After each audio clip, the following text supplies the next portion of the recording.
Some of the so-called experts have called this movie and your Bad Santa films, and I want to quote here, right, perhaps the most gleefully dark and filthy holiday comedy in Hollywood history, masterfully violating all parameters governing mainstream movies. That's high praise. That's a lot to talk about. As the lead guy, what makes you most proud of this franchise? I think it's that people can see through all the raunchiness and the humor and see that at the end of the day, to make you truly laugh and truly love a character, there's just got to be a beating heart.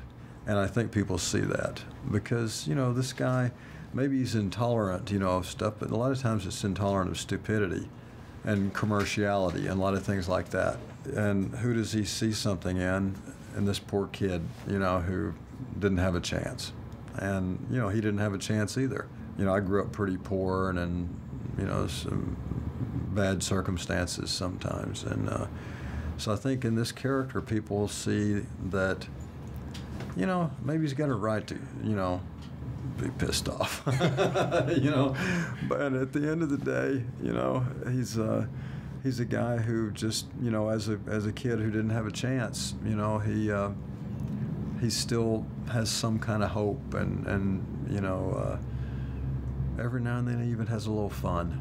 You get to jump into this role again, you inhale it, you eat up the screen, and you get to do and say things a lot of people think, but only wish they could do. I want to know how pleasurable and how therapeutic is it for you to take on a role like this? Particularly these days when it's hard, especially as a public figure, to say anything. Like it's hard to even give an interview anymore without saying something that makes people upset.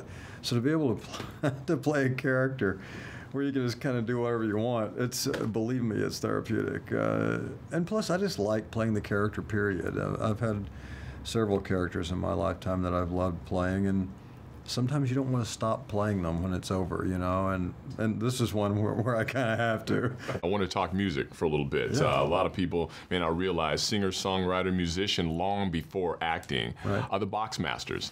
For people not familiar, give them a little slice and a vibe and a feel of what they can expect from your music. We based the band off our love of British mod music of the mid-'60s and the sort of Memphis and California, Southern California sound of the 60s. And that's really who we are. I mean, people have said we're in the sort of Tom Petty-ish area somewhere, the Byrds, that stuff.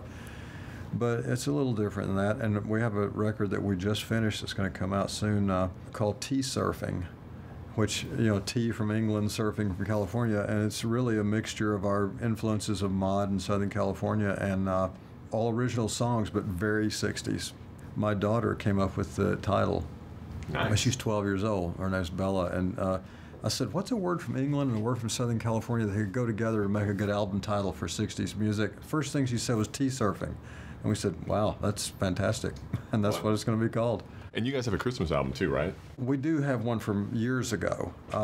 And there's a Christmas song on this one that's coming out next. And the song is called Christmas in California. So it's a humorous look at having Christmas in a place where it's 90 degrees on Christmas Day.